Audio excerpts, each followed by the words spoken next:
আপনি নেগেটিভ চিন্তার মাঝে নিজেকে ডুবিয়ে রাখছেন, আর এটা আপনাকে অসার নিস্তেজ বানিয়ে ফেলছে। প্রকৃতপক্ষে কৃতজ্ঞতার জিন্দেগি পরিত্রাণ নিয়ে আসে। এটা আপনাকে নেগেটিভ চিন্তা থেকে মুক্তি দান করে, ফলে আপনি অনেক বেশি কর্মক্ষম থাকেন, সক্রিয় থাকেন।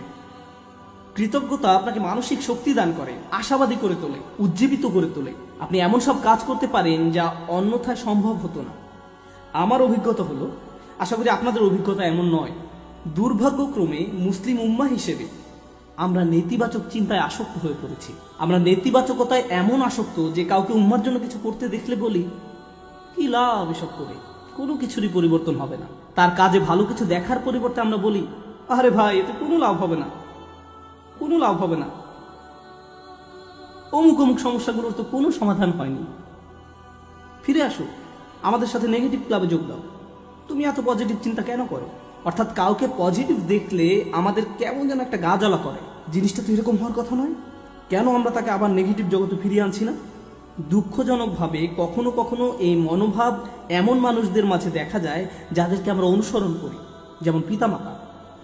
যখন একজন পিতা সবসময় নেতিবাচক চিন্তা করেন, যখন মা সবসময় নেগেটিভ চিন্তায় ডুবে থাকেন, কিভাবে সেই পরিবারে কৃতজ্ঞ ছেলে মেয়ে বেড়ে উঠবে? তারা যদি আপনাকে সবসময় অভিযোগ করতে দেখে, সব সময় আপনাকে দুঃখ ভারাক্রান্ত দেখে, আপনার বাচ্চারা যদি আপনাকে কখনো কোনো কিছুর জন্য কৃতজ্ঞ হতে না দেখে, কার কাছ থেকে তারা কৃতজ্ঞতা শিখবে? এমন অনেক মুসলিম আমার কাছে আসে যারা নিজেদের ধার্মিক মুসলিম হিসেবে পরিচয় প্রদান করে না। আমি আপনার কিছু ভিডিও দেখেছি, কিন্তু আমি আসলে কখনো মসজিদে যাই না। আমি তখন জিজ্ঞেস করলাম যে কেন আপনি নিজেকে ধার্মিক মুসলিম হিসেবে পরিচয় দেন না? নিজেকে ধার্মিক মুসলিম সমাজের অংশ মনে করতে আপনার দ্বিধা কেন? উত্তরে তারা কি বলে জানেন? তারা বলে এই ধার্মিক মুসলিমরা সব সময় বিপর্যস্ত থাকে, তাদের সবসময় রাগান্বিত দেখায়। কিভাবে এমনটা হলো? যে মানুষদের কাছে স্বর্গীয় ব্যাপার রয়েছে তাদের অবস্থা এমন কি করে হলো? এই আয়াতে প্রজ্ঞা বলতে কৃতজ্ঞতা বোঝানো হয়েছে। হিকমার সারমর্ম হলো, হিকমার নির্যাস হলো শুকর বা কৃতজ্ঞতা। যে নিয়মিত আল্লাহর দিন সম্পর্কে জ্ঞান লাভ করতে থাকে তাকে কেন এমন দুর্দশাগ্রস্ত লাগবে?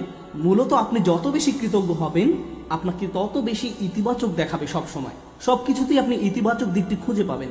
এমনকি যখন আমরা দুঃখ ভারাক্রান্ত হয়ে পড়ি, তখন আমরা নিজেদের এই বলে প্রবোধ দেব যে আমি এই মুহূর্তে কোন কোন বিষয়ের জন্য কৃতজ্ঞ থাকতে পারি। তারপর নিজের মনকে শক্ত করে আবার দাঁড়িয়ে যান। এখন আমার মুসা আলাহিস সাল্লামের কথা মনে পড়ে গেল। আমি আসলে সব সময় মুসা আলাহিস সাল্লামের এই ঘটনাটি দ্বারা অনুপ্রাণিত হই। তিনি নীল নদ পার হয়ে অপর প্রান্তে চলে গেলেন, তার সাথে বনী ইসরাইলের হাজার হাজার মানুষ, আর সবাই ঘরবাড়িহীন, নিঃস্ব। তার উপর তারা মরুভূমিতে বিচরণ করছেন, তাদের মাথার উপর কোনো ছাদ নেই। পুরুষ, নারী, শিশু, বৃদ্ধ সবাই হয়তো কষ্টে কান্নাকাটি করছে। আমরা এখন টেক্সাসের 100 ডিগ্রি ফারেনহাইট তাপমাত্রায় 20 মিনিট থাকতে পারি না, বলে উঠি আমাকে এখনই বাসায় যেতে হবে।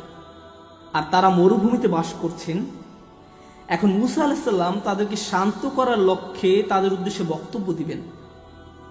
তিনি তাদেরকে বললেন, লা ইন শাকারতুম লা আযীদান্নাকুম, যদি তোমরা কৃতজ্ঞ হও আমি তোমাদের বাড়িয়ে দেব। আমি ভেবেছিলাম যে তিনি তাদের ধৈর্য ধরা নিয়ে খুতবা দিবেন, কিন্তু না, তিনি তাদের উদ্দেশ্যে কৃতজ্ঞতা নিয়ে খুতবা দিলেন। কেউ হয়তো বলতে পারে, আরে আমরা কি নিয়ে কৃতজ্ঞ হব?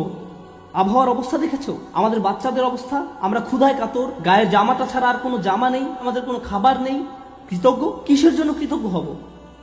আপনি যদি একটু থেমে চিন্তা করেন, কারণ ফেরাউনের বাহিনী তোমাদের হত্যা করতে পারেনি, অথবা তোমরা ডুবে যাওনি, অথবা তোমরা এখন আর মিশরীয়দের দাস নও, তোমাদের বাচ্চাদের আর জবাই করা হচ্ছে না, তোমাদের মহিলাদের আর নিপীড়িত জীবনযাপন করতে হচ্ছে না, চোখের সামনে মহিলাদের নির্যাতিত হওয়ার দৃশ্য আর পুরুষদের দেখতে হচ্ছে না, তোমরা এই সব কিছুর জন্য কৃতজ্ঞ নও?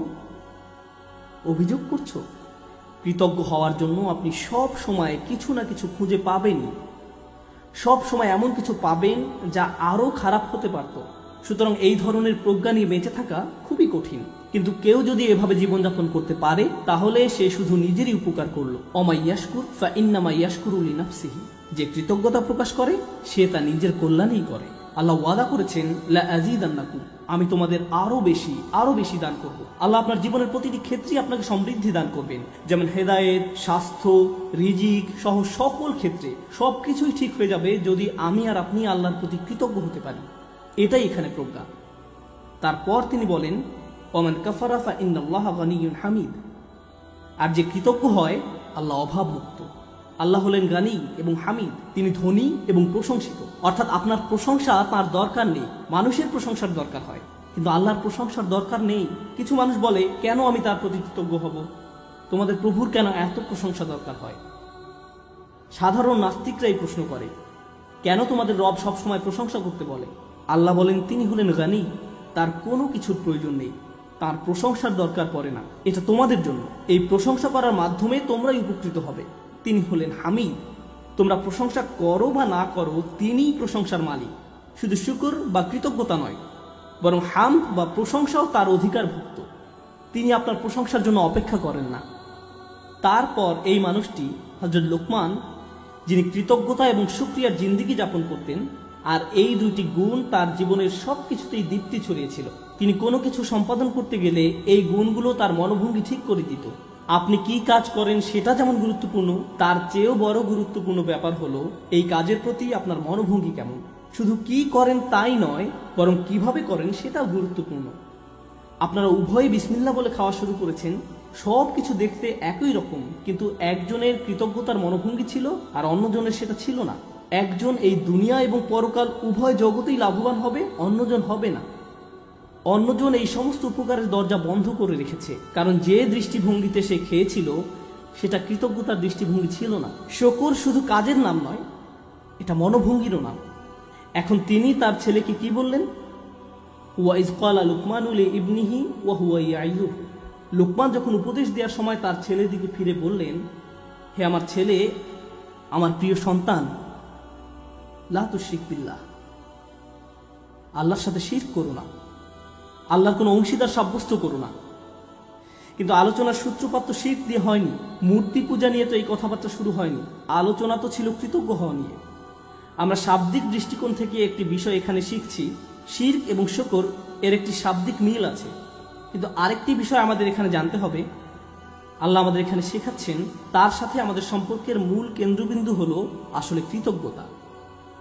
আমাদের আল্লাহর প্রতি যত ধরনের অনুভূতি রয়েছে, আমরা তার দাস, আমরা তাকে ভয় করি, আমরা তার কর্তৃত্ব মেনে নিয়েছি, আমরা জানি যে তিনি আমাদের সৃষ্টিকর্তা। এই সব কিছুই সত্য, কিন্তু এই সব কিছুর মাঝে আল্লাহর সাথে সত্যিকারের সম্পর্ক তৈরি করতে হলে আমাদের অন্তরে যা থাকতে হবে তা হলো কৃতজ্ঞতা বোধ। যদি অন্তরে এর উপস্থিতি না থাকে, তাহলে অন্তর এমন এক ধরনের শিরকের বসবাস হবে যার সাথে আমরা যুদ্ধ করে পারবো না। কারণ এটা দেখতে মূর্তির মতো নয়, এটাকে দেখতে মিথ্যে কোনো খোদার মতো মনে হয় না। এটা এমন এক ধরনের মূর্তি যার বসবাস অন্তরে। তো তিনি তার সন্তানকে বলেন, আল্লাহর সাথে শিরক করো না, আল্লাহর প্রতি অকৃতজ্ঞ হয়েও না বলার পরিবর্তে তিনি এই কথা বললেন, কারণ তিনি যেহেতু মনে করেন কৃতজ্ঞ হওয়াই আসলে প্রজ্ঞা, আল্লাহর পাশাপাশি কোনো কিছুকে স্থাপন করো না। আমরা এটা কিভাবে বুঝবো? লুকমান তার ছেলেকে আসলে কি শিক্ষা দিচ্ছেন? প্রসঙ্গত এটা শুধু সন্তানের সাথে পিতার কথোপকথন নয়, বরং এটা এমন যে কারো জন্য হতে পারে যার অধীনে কেউ বাস করে। আপনার জীবনে যদি এমন কেউ থাকে যে আপনার কাছ থেকে প্রজ্ঞার তালাশ করে, বিশেষত আমি বাবাদের উদ্দেশ্যে বলছি, এমনকি এর বাইরেও আপনি হয়তো বড় ভাই, আপনি এমন পজিশনে আছেন যেখানে অন্যরা আপনার অনুসরণ করে, সেক্ষেত্রে আপনার উচিত এই শিক্ষাটি তাদের নিকট পৌঁছে দেয়া। আমি নিজেকে এই প্রশ্নটি করি। আপনাদের কাউকে কাউকে আল্লাহ অনেক কিছু দিয়েছেন, যেমন আপনাদের হয়তো ভালো চাকরি আছে, ভালো ব্যবসা আছে, টাকার সমস্যা নেই, গাড়িও আছে, আপনার সব কিছুই আছে। ফলে আপনার বাচ্চাদের জীবন আপনার নিজের জীবনের চাইতেও অনেক বেশি সহজতর। কিন্তু আপনি যখন ছোট ছিলেন, আপনার জীবন এতটা সহজ ছিল না। আমার এখনো মনে আছে, ঈদের সময় আমরা বার্গার কিনতাম, আমরা একটা বার্গার কিনে পুরো পরিবার সবাই ভাগ করে খেতাম। এটাই ছিল আমাদের ঈদ। আমি আমার বোনের টুকরার দিকে তাকিয়ে থাকতাম, কারণ মাঝখানের টুকরাটা ছিল সবচেয়ে বড়। অনেক বাচ্চারা প্রথম টুকরাটা চায়, কিন্তু প্রথম টুকরাটিতে তো শুধুই রুটি। এখানে আসল কথা হলো আমাদের বাচ্চারা এসব জানে না। তারা এভাবে বলে, আমি আমারটাতে চিজ চাই, আমারটাতে মেয়োনিজ চাই, কেউ বলে আমারটাতে চিজ না পেঁয়াজ চাই। আমার বাল্যকাল আর তাদের বাল্যকাল একরকম নয়। তারা কষ্ট দেখে না।